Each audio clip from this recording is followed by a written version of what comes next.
जब धुरंधर फिल्म ने 1000 करोड़ से ज्यादा की कमाई की तो देश भर में उसकी चर्चा होने लगी। उसी समय देश के राष्ट्रीय सुरक्षा सलाहकार अजीत डोभाल की लोकप्रियता भी अचानक आसमान छूने लगी। लेकिन एक तबका ऐसा भी था जिसे ये सफलता बिल्कुल पसंद नहीं आई। एक सोमवार की रात फिल्म के डायरेक्टर आदित्य धर अपनी अगली फिल्म धुरंधर 2 के कुछ सीन्स के लिए डोभाल साहब से असली ऑपरेशन की जानकारी ले रहे थे। लेकिन उसी समय दिल्ली के 5 जनपथ रोड के बाहर 2 संदिग्ध लोग पिछले कई घंटों से चक्कर काट रहे थे। उनके पास एक बैग था और उस बैग के अंदर था 1 किलो RDX। उनका प्लान साफ था, अजीत डोभाल के घर के पास पहुंचकर वो RDX फेंककर एक बड़ा धमाका करना चाहते थे। लेकिन उन्हें ये नहीं पता था कि जिस आदमी को वे निशाना बना रहे हैं वो देश का सबसे चालाक इंटेलिजेंस मास्टरमाइंड है। डोभाल साहब को इस पूरी साजिश की खबर पहले ही मिल चुकी थी। जैसे ही उनकी बाइक डोभाल के घर के पास आकर रुकी, अचानक अंधेरे से 2 मार्शल कमांडो बिजली की तरह निकले। कुछ ही सेकंड में दोनों संदिग्ध जमीन पर थे और उनका बैग कमांडो के हाथ में। लेकिन ये एक ध्यान भटकाने की चाल थी, क्योंकि असली हमला अभी होना बाकी था। अगले दिन दोपहर 2 बजे अजीत डोभाल को उन अपकमिंग अधिकारियों को संबोधित करना था जो कल देश की रक्षा करने वाले थे। साजिशकर्ताओं ने उसी ऑडिटोरियम के अंदर उन्होंने पहले ही बम फिट कर दिया था और धमाके में सिर्फ 15 घंटे बाकी थे।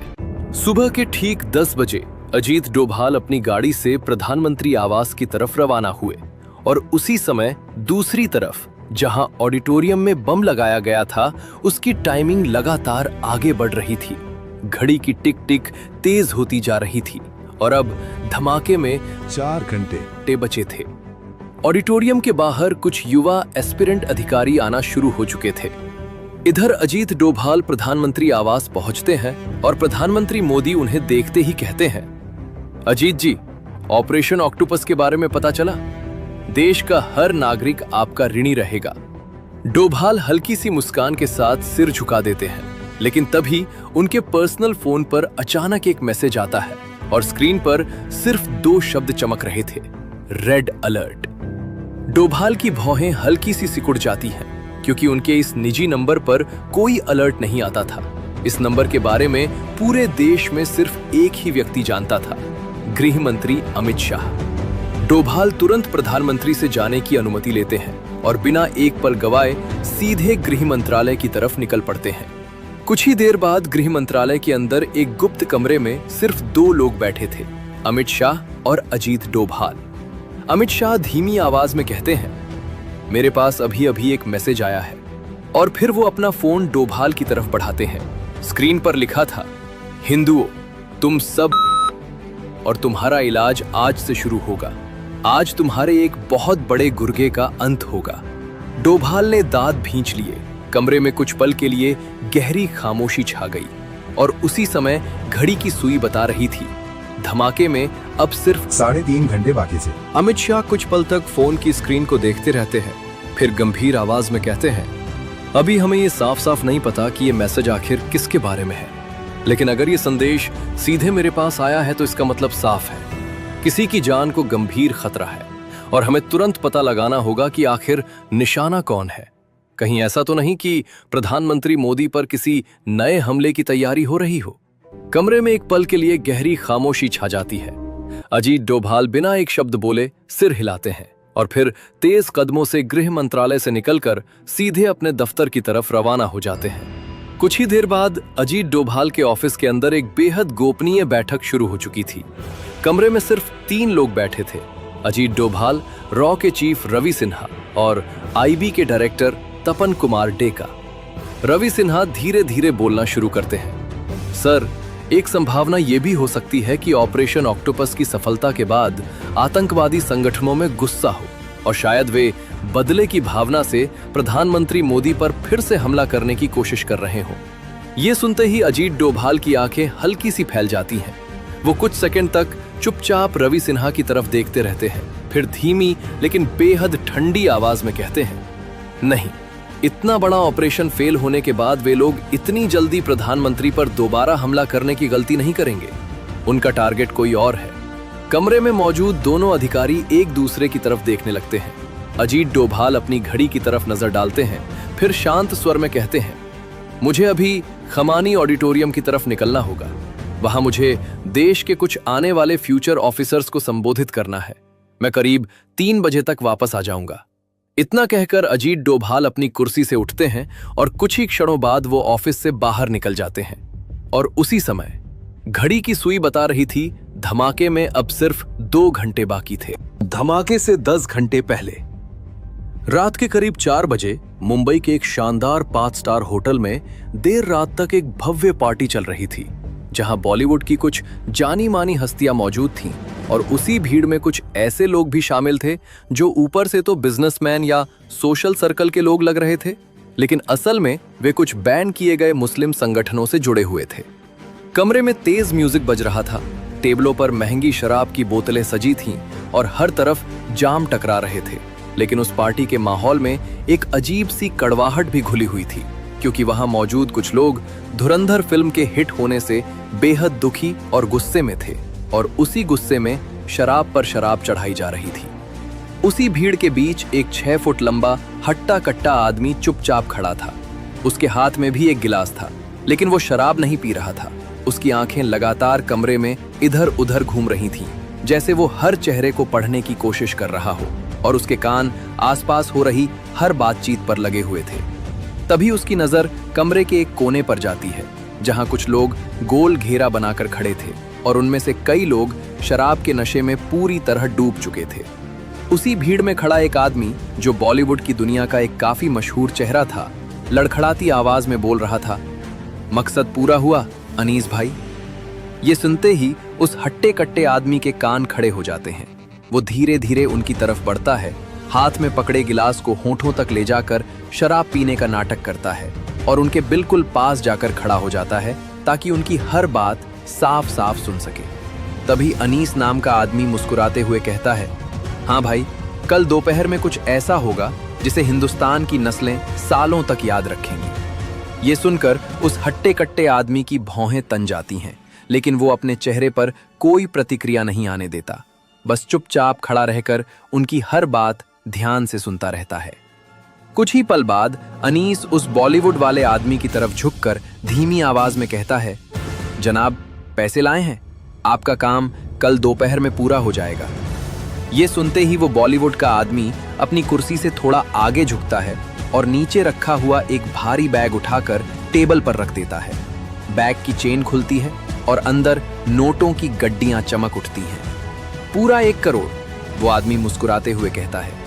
टेबल के आसपास खड़े बाकी लोग नशे में झूमते हुए हंसने लगते हैं, लेकिन अनीस बिना ज्यादा प्रतिक्रिया दिए बैग को बंद करता है, उसे उठाता है और आराम से होटल से बाहर निकलने लगता है। वो हट्टा कट्टा आदमी भी चुपचाप कुछ सेकंड बाद होटल के बाहर निकल आता है। अनीस अपनी कार में बैठता है और तेजी से वहां से निकल जाता है। कुछ दूरी पर खड़ी एक दूसरी गाड़ी में बैठकर वो हट्टा कट्टा आदमी भी उसके पीछे निकल पड़ता है। वो गाड़ी चलाते हुए अपने फोन से एक नंबर डायल करता है। उधर दिल्ली में अजीत डोभाल का फोन बजता है। समय था सुबह के 5 बजे। डोभाल फोन उठाते हैं और शांत आवाज में कहते हैं, हाँ विक्रम। फोन के दूसरी तरफ से आवाज आती है, सर, धमाका दिल्ली में कल दोपहर होने वाला है। अभी तक इतना ही कंफर्म हुआ है। मैं आगे की जानकारी निकालने की कोशिश कर रहा हूं। जिस हट्टे कट्टे आदमी ने यह फोन किया था वो कोई आम आदमी नहीं था। उसका नाम था विक्रम प्रताप सिंह, वही अधिकारी जिसने ऑपरेशन ऑक्टोपस को लीड किया था। दरअसल पिछली रात जब अजीत डोभाल के घर के पास धमाके की कोशिश हुई थी, तभी उन्हें शक हो गया था कि मामला सिर्फ एक छोटी साजिश का नहीं बल्कि किसी बहुत बड़े हमले की तैयारी का हिस्सा हो सकता है। और इसी शक के आधार पर उन्होंने बिना किसी को बताए चुपचाप एक नया मिशन शुरू कर दिया था, ऑपरेशन ऑक्टोपस पार्ट 2। अनीस की गाड़ी दिल्ली के शाहीन बाग की एक तंग गली में आकर रुकती है। पीछे विक्रम पहले ही अपनी टीम को एक्टिवेट कर चुका था और दूसरी तरफ अजीत डोभाल अपने घर से पूरे ऑपरेशन को गाइड कर रहे थे। समय था सुबह के 6 बजे और धमाके में अब सिर्फ 8 घंटे बाकी थे। अजीत डोभाल बक्स के जरिए विक्रम से बात कर रहे थे। विक्रम, ध्यान से सुनो। अनीस जैसे ही किसी घर में घुसने की कोशिश करे, टीम उसे उससे पहले ही पकड़ लेगी और तुरंत वहां से ले जाएगी। उसके बाद पैसों का बैग लेकर सिर्फ तुम उस घर के अंदर जाओगे, जैसे कि डील अभी भी जारी है। विक्रम तुरंत जवाब देता है, जी सर। उधर अजीत डोभाल अपने कमरे में बैठे गहरी सोच में डूबे हुए थे और पूरी साजिश की कड़ियों को जोड़ने की कोशिश कर रहे थे। वो मन ही मन घटनाओं को जोड़ रहे थे। शाम 10 बजे मेरे घर पर हमला, धुरंधर फिल्म की सफलता, बॉलीवुड की पार्टी, उसमें पीएफआई जैसे बैन किए गए संगठनों के लोग भी मौजूद, और हमला दोपहर में होना है। डोभाल की भौहें सिकुड़ जाती हैं। वो धीरे से खुद से कहते हैं, कहीं ये हमला मुझ पर ही तो नहीं होने वाला? खमानी ऑडिटोरियम में? डोभाल तुरंत कुछ अधिकारियों को खमानी ऑडिटोरियम भेजते हैं और वहां पूरे इलाके में बम की तलाश करने का आदेश देते हैं। कुछ ही देर बाद अधिकारियों की एक टीम ऑडिटोरियम पहुंचती है और हर कोना खंगालना शुरू कर देती है, लेकिन काफी देर तक जांच करने के बाद भी उन्हें वहां कोई बम नहीं मिलता। एक अधिकारी फोन पर अजीत डोभाल को जानकारी देता है, सर, यहां बम नहीं है।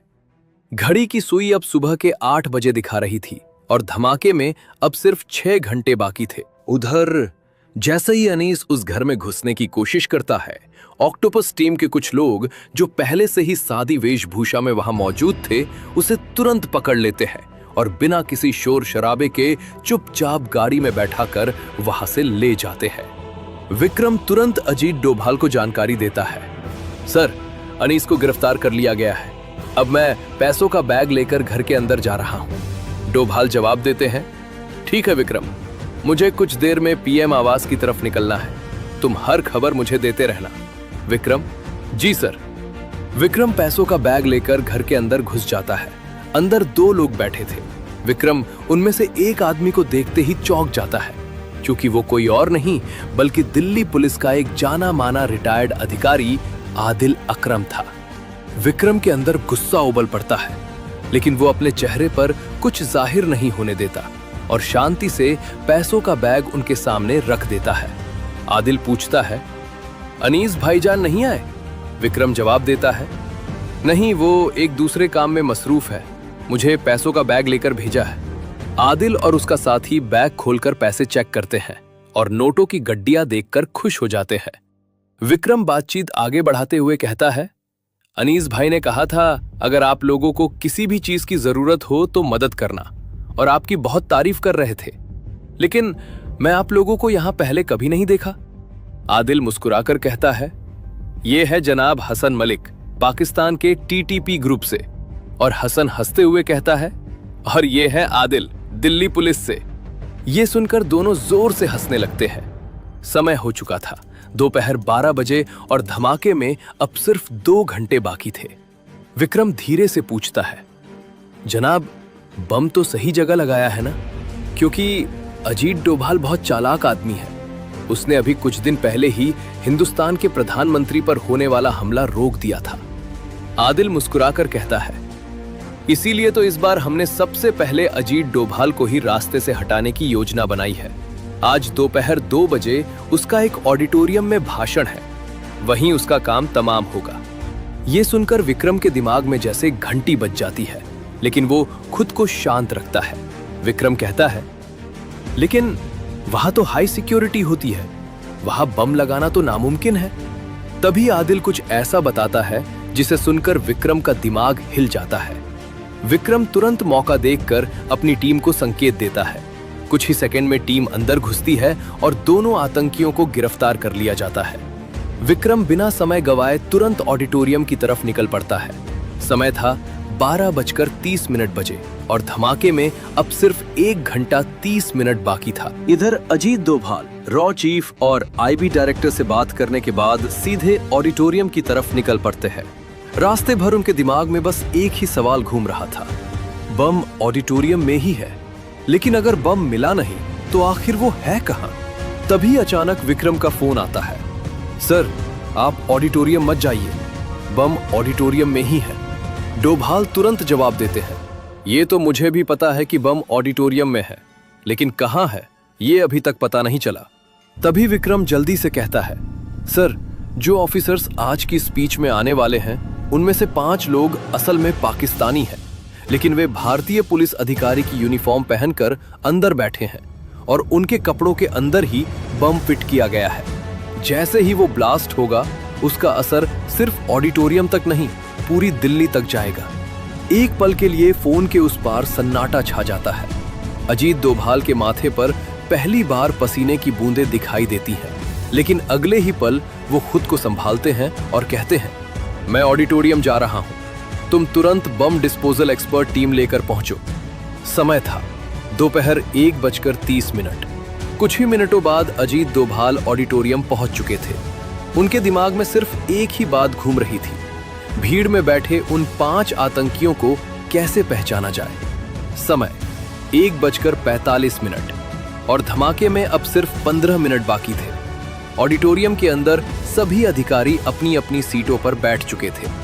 डोभाल धीरे से कुछ अफसरों को इशारा करते हैं और अगले ही पल कई अफसर चुपचाप ऑडिटोरियम के अलग अलग कोनों में खड़े हो जाते हैं। फिर अजीत डोभाल तय समय से 15 मिनट पहले ही मंच पर पहुंच जाते हैं। उधर विक्रम भी बम डिस्पोजल टीम को लेकर ऑडिटोरियम में पहुंच चुका था। उसके चेहरे पर पसीना साफ दिखाई दे रहा था, क्योंकि उसे भी समझ नहीं आ रहा था कि डोभाल आखिर करने क्या वाले हैं। अजीत डोभाल मंच पर खड़े होते हैं, लेकिन बोलना शुरू करने से पहले उनकी नजर पूरे ऑडिटोरियम पर घूमती है।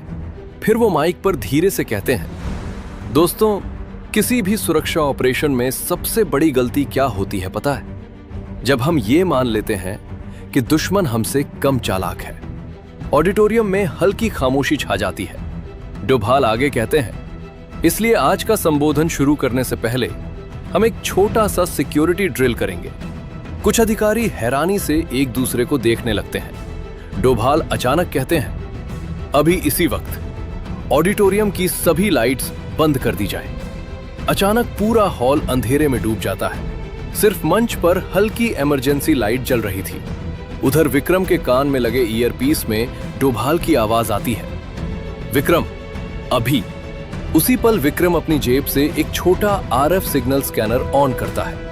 जैसे ही हॉल अंधेरा हुआ, स्कैनर पर 5 तेज रेड सिग्नल चमकने लगते हैं, क्योंकि बम के डिटोनेटर रेडियो फ्रीक्वेंसी पर एक्टिव थे।